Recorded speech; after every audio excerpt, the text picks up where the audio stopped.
dídùn dídùn nírántí olódodo.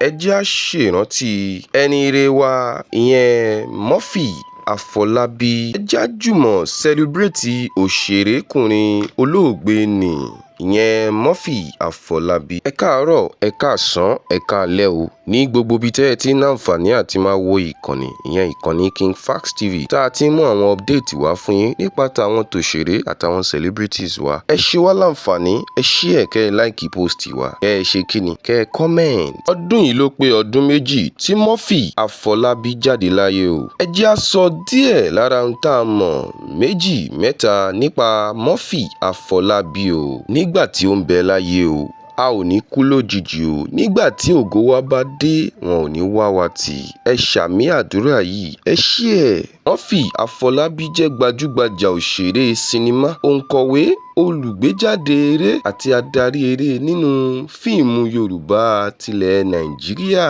A bí Murphy ní ọjọ́ 5 oṣù karùn-ún ọdún 1974 nílùú Òṣogbo nípínlẹ̀ Ọ̀ṣun, Nàìjíríà.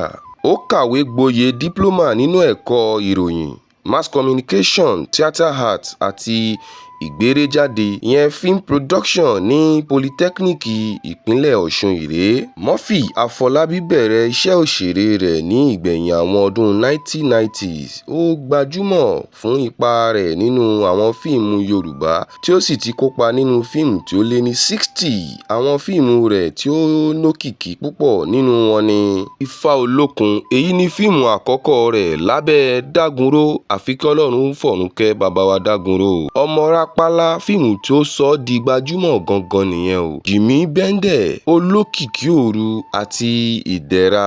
Ní ọdún 2012, Murphy Àfọlábí gba àmì ẹ̀yẹ o níbi ayẹyẹ Best of Nollywood Award lọ́dún 2012. Òun náà ni olùdásílẹ̀ Fatuns Films Productions. Murphy Àfọlábí dolóògbé ní May 14, 2023 nígbà tí ó pé 49 years. Ìròyìn sọ pé ó ṣubú nínú balùwẹ̀ nílé rẹ̀ ní Ìkòròdú nípínlẹ̀ Èkó.